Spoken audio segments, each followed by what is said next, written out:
Alright guys, good morning, good morning. Ito ulit yung abang lingkod sa Real Skies TV. Good morning para sa lahat, ano. Guys, meron akong gustong ipakita sa inyo. Ito real talk lang, ha. Real talk lang. Meron isang part dito sa Manito. Nagut-gut, specifically nagut-gut. Ayan, parang tayo ng ano, specifically nagut-gut elementary school, ano. So for now, dyan sila nag-aaral. Ayan, makikita nyo guys. Yan,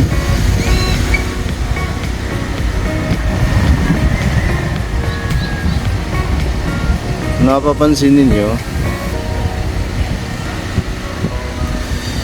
medyo napag-iwanan na sa kabihasnan yung type ng school nila. Tapos tingnan nyo yung stage nila guys. Dito idadaos yung graduation ceremony nila this coming April 15. Yan. So dito idadaos yung mga magsisipagtapos, ano. So ano lang, real talk lang to sa akin. Actually itong school na to, itong gusali nila, hindi talaga siya conducive for learning. Kasi base doon sa interview namin doon sa mga teacher, sa mga nagtuturo dyan sa loob, sa isang apat na room yun eh. Sa isang room pala is may dalawang klase. Ang grade 1, grade 2 magkasama, grade 2, grade 3, grade 4 magkasama, at yung grade 5 at grade 6 magkasama. So nasa at around 15 per grade, 15 to 20 students. So guys, kung kayo nandun, kung isa ka sa mag-aaral nandun, di ka talaga pag-aral ng maayos, gawa ng nagkaklase yung kabila. Ang grade 1, halimbawa kung ikaw ay grade 1, nagkaklase yung grade 2, nagdi-discuss, samantalang kayo nagdi-discuss din para sa grade 1 yung subject.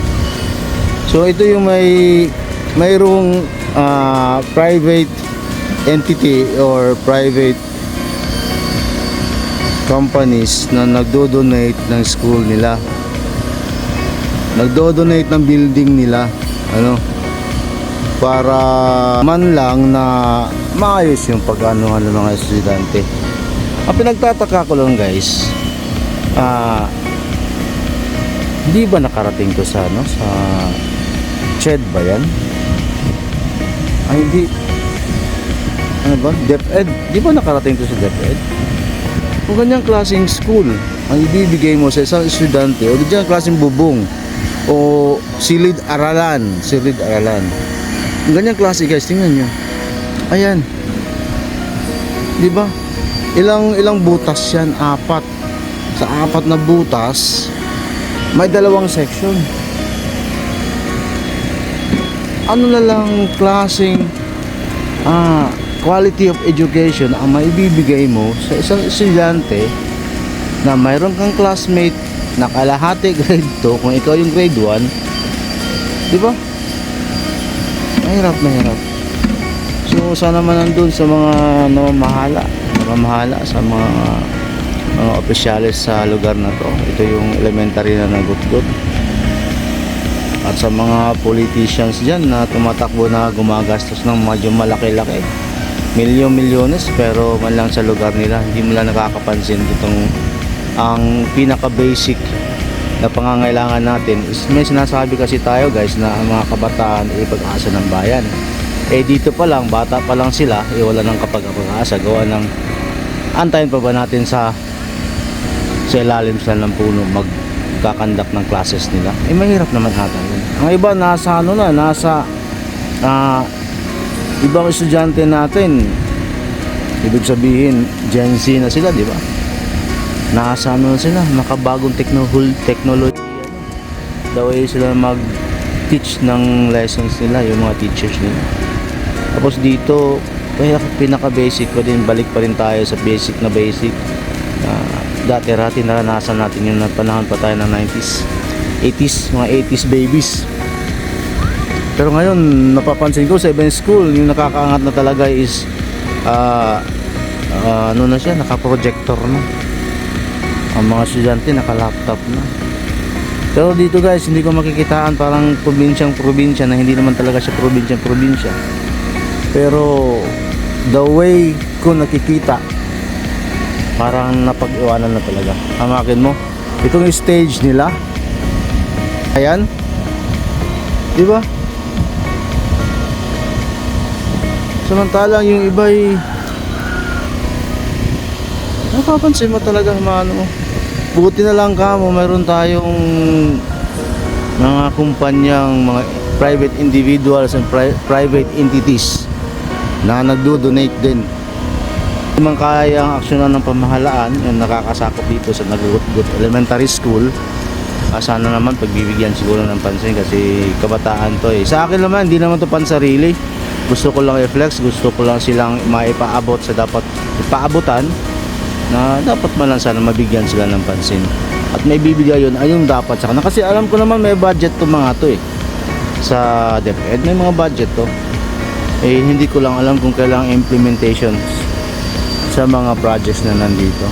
O hindi ko lang alam din, basta ko lang alam. Ang aga napapansin ko lang eh, parang napag-iwanan na talaga sila.